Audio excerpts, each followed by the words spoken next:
आप क्या कहें? देखिए, मैंने प्रयास किया था कि मुझे मेरी बात रखने का मौका मिले और मैंने इस पर जोरदार आवाज़ भी उठाई। पहली चीज़ ये कि जब वो प्रस्तुत किया गया तो हमें, जब चर्चा में हमने कहा तो हमें बोलने का मौका नहीं दिया गया। ये जो है कमज़ोर वर्गों की आवाज़ जो है पार्लियामेंट में दबाई जा रही है, ये अच्छा नहीं है। हमें जनता ने चुन के भेजा, हम किसी के दया पे यहाँ नहीं है। दूसरी बात, जब ये बिल प्रस्तुत हुआ और उसको पुरस्थापित करने के लिए कहा गया, तब हमने इस पर डिवीजन की मांग की।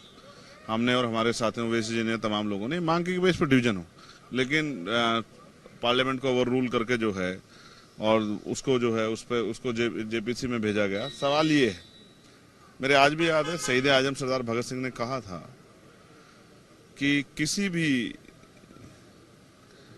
जज द्वारा जो फांसी की सजा सुनाई गई, अगर उसके पीछे उसकी नीयत हटा ली जाए तो उस जज में और हत्यारे में कोई ज्यादा फर्क नहीं होगा।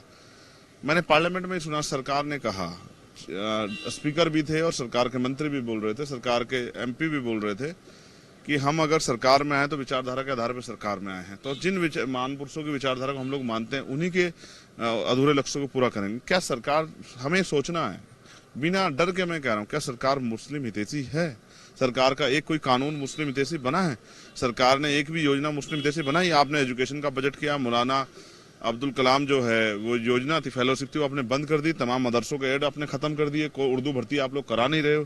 तो ये जो सरकार, ये कहीं से भी मुस्लिम हितैषी नहीं, और मुस्लिम हितैषी होने का दावा करने वाले सरकार को जवाब देना चाहिए कि आपने संविधान को किस तरह से ओवर रूल किया।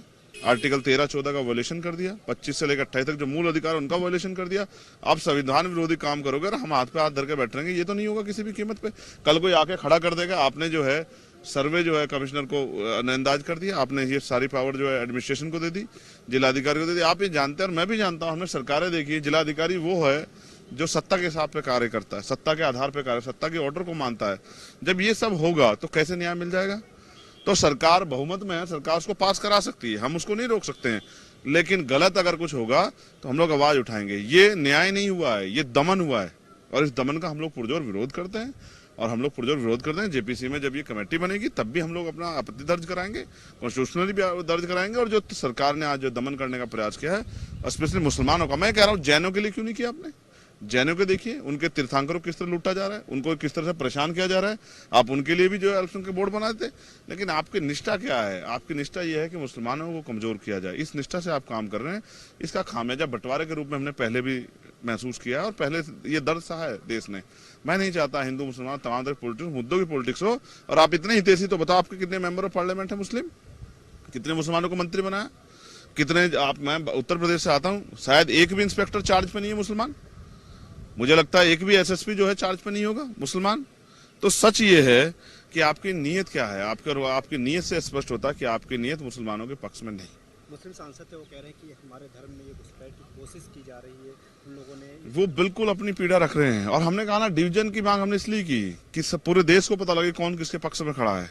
और हम ये कहते हैं, ये अगर किसी पे भी जुल्म किया जाएगा, अल्पसंख्यक पे, मुसलमान पे, कमजोरों पे, जैन पे, सिख पे, बौद्ध पे, महिलाओं पे, तो हम